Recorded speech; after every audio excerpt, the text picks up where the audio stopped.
नमस्ते। आप सभी का हमारे YouTube चैनल पे बहुत बहुत स्वागत है। इससे पहले वाली वीडियो में मैंने आपको बताया कि मासिक शिवरात्रि माघ मास की 2024 में कब है और इसका शुभ मुहूर्त क्या है। आज मैं आप सभी को मासिक शिवरात्रि व्रत की पूजा विधि और इसकी कथा बताती हूँ। मासिक शिवरात्रि का व्रत निम्न विधियों से करना चाहिए। पौराणिक मान्यताओं के अनुसार मासिक शिवरात्रि वाले दिन भगवान शिव जी की पूजा अर्धरात्रि के समय की जाती है, क्योंकि ऐसा पुराणों व शास्त्रों में लिखा गया है। इस दिन प्रातः जल्दी उठकर स्नान आदि से मुक्त होकर भगवान सत्यनारायण को पानी चढ़ाकर पीपल व तुलसी के पेड़ में पानी चढ़ाएं। रात्रि के समय भगवान भोलेनाथ की मूर्ति अर्थात शिवलिंग को दूध, पानी व गंगा जल से स्नान आदि कराएं। जिसके बाद भगवान का रोली, मोली, दूध, दही, घी, बेलपत्र, धतूरा, सृजन के पुष्प, फल, पुष्प आदि से भगवान भोलेनाथ का अभिषेक करें। जिसके बाद भगवान के भजनों का गुणगान करें और आरती करें। इसके बाद भगवान शिव जी को भोग लगाकर वितरण करें। दूसरे दिन मासिक शिवरात्रि के व्रत का पारण करें। पूजा करते समय भगवान शिव जी के महामंत्र ओम नमः शिवाय का या फिर श्री शिवाय नमस्तुभ्यम मंत्र का जाप करते रहें। अब मैं आप सभी को मासिक शिवरात्रि व्रत कथा सुनाती हूँ। प्राचीन समय की बात है। एक चित्रभानु नामक शिकारी था। वह शिकार करके उसे बेचता और अपने परिवार का पेट भरता।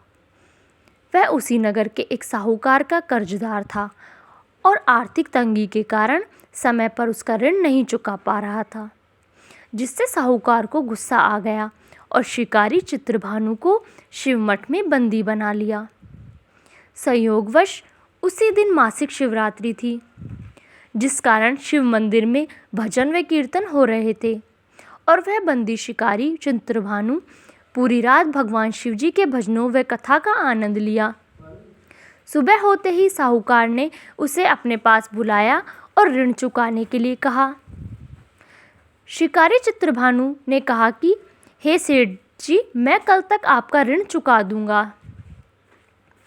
उसका यह वचन सुनकर सेठ जी ने उसे छोड़ दिया। जिसके बाद शिकारी शिकार के लिए जंगल में चला गया, किंतु पूरी रात बंदी गृह में भूखा व प्यासा होने के कारण वह थक गया और व्याकुल हो गया और इसी प्रकार वह शिकारी की खोज में बहुत दूर आ चुका था और सूर्यास्त होने लगा। तो उसने सोचा आज रात जंगल में ही बितानी पड़ेगी। ऊपर से कोई शिकार भी नहीं कर पाया जिससे बेचकर सेठ जी का ऋण चुका देता। यह सोचकर वह एक तालाब के पास पहुंच गया और भरपेट पानी पिया। जिसके बाद वह बेल के पेड़ में चढ़ गया। बेल के पेड़ में चढ़ गया तो जो कि उसकी लंबाई के किनारे था। उसी बेलपत्र के पन के नीचे शिवलिंग की स्थापना हो रही थी, किंतु वह पूरी तरह बेल की पत्तियों से ढका होने के कारण उस शिकारी को दिखाई नहीं दिया। शिकारी चित्रभानु पेड़ में बैठने के लिए बील की टहनियाँ व पत्ते तोड़कर नीचे गिराया। संयोगवश वो सभी टहनियाँ व पत्ते भगवान शिवलिंग की पर गिरते रहे और शिकारी चित्रभानु रात्रि से लेकर पूरे दिन भर का भूखा प्यासा था और इसी प्रकार उसका मासिक शिवरात्रि का व्रत हो गया। कुछ समय बाद उस तालाब पर पानी पीने के लिए एक गर्भवती हिरनी आई और पानी पीने लगी। हिरनी को देखकर शिकारी चित्रभानु ने अपने धनुष पर तीर चढ़ा लिया और छोड़ने लगा तो गर्भवती हिरनी बोली, तुम धनुष तीर मत चलाओ, क्योंकि इस समय मैं गर्भवती हूँ और तुम एक साथ दो जीवों की हत्या नहीं कर सकते, परंतु मैं जल्दी ही प्रसव करूँगी, जिसके बाद मैं तुम्हारे पास आ जाऊँगी, तब तुम मेरा शिकार कर लेना। उस हिरनी की बात सुनकर चित्रभानु ने अपने धनुष को ढीला कर लिया। इतने में वह हिरनी झाड़ियों में लुप्त हो गई। ऐसे में जब शिकारी ने अपने धनुष की प्रत्यंचा चढ़ाई और ढीली करी तो उसी दौरान कुछ बेलपत्र के पत्ते झड़कर शिवलिंग के ऊपर गिर गए। ऐसे में शिकारी के हाथों से प्रथम पहर की पूजा भी हो गई। कुछ समय बाद दूसरी हिरनी झाड़ियों में से निकली। उसे देखकर शिकारी के खुशी का ठिकाना ही नहीं रहा। चित्रभानु ने उस हिरनी का शिकार करने के लिए अपना धनुष उठाया और तीर छोड़ने लगा तो हिरनी बोली, हे शिकारी, आप मुझे मत मारो। मैं अभी ऋतु से निकली हूँ और अपने पति से बिछड़ गई। उसी को ढूंढती हुई मैं यहाँ तक आ पहुँची।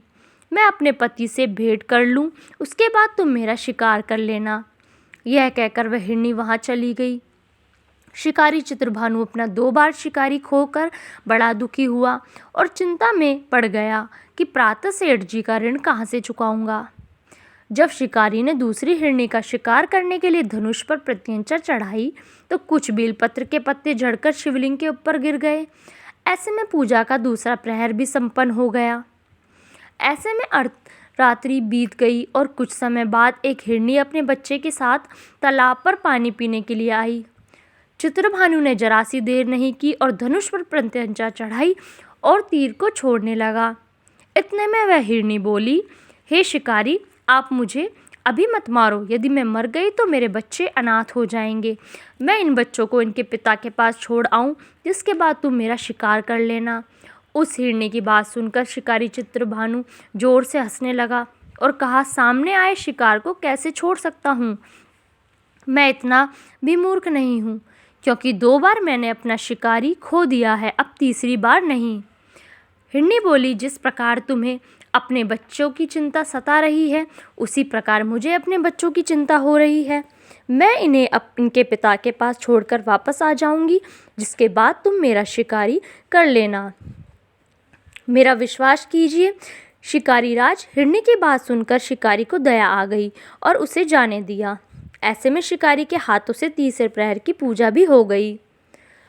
कुछ समय बाद एक मृग वहां पर आया। उसे देखकर चित्रभानु ने अपना तीर धनुष उठाया और उसके शिकार के लिए छोड़ने लगा तो वह मृग बड़ी नम्रतापूर्वक बोला, हे शिकारी, यदि तुमने मेरे 3 पत्नियों और छोटे बच्चों को मार दिया तो मुझे भी मार दो, क्योंकि उनके बिना मेरा इस दुनिया में कोई नहीं है।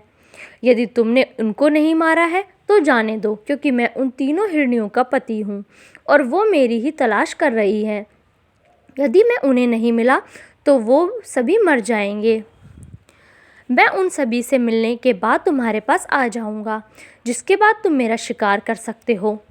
उस मृग की बात सुनकर शिकारी को पूरी रात का घटनाचक्र समझ आ गया और उसने पूरी बात उस मृग को बता दी। मेरी 3 पत्नियां जिस प्रकार प्रण करके गई है, उसी प्रकार वो वापस आ जाएंगी, क्योंकि वो 3 अपने वचन की पक्की हैं। यदि मेरी मृत्यु हो गई तो वो 3 अपने धर्म का पालन नहीं करेंगी। मैं अपने पूरे परिवार के साथ शीघ्र ही तुम्हारे सामने आ जाऊंगा। कृपा करके अभी मुझे जाने दो। शिकारी चित्रभानु ने उस मृग को भी जाने दिया और इस प्रकार अनजाने में उस शिकारी से भगवान शिव जी की पूजा संपन्न हो गई, जिसके बाद शिकारी का हृदय बदल गया और उसके मन में भक्ति की भावना उत्पन्न हो गई। कुछ समय बाद मृग अपने पूरे परिवार अर्थात 3 हिरनियों व बच्चों के साथ उस शिकारी के पास आ गया और कहा कि हम अपनी प्रतिज्ञा अनुसार यहाँ आ गए हैं, अब आप हमारा शिकार कर सकते हैं। शिकारी चित्रभानु जंगल के पशुओं की सच्ची भावना को देखकर उसका हृदय पूरी तरह पिघल गया और उसी दिन से उसने शिकार करना छोड़ दिया। दूसरे दिन प्रातः होते ही सेठ जी का ऋण किसी और से उधार लेकर चुकाया और स्वयं मेहनत करने लगा।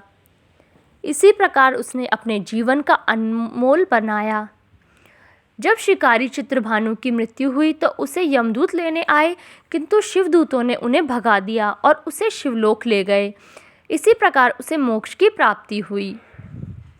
धन्यवाद। इस वीडियो में बस इतना ही।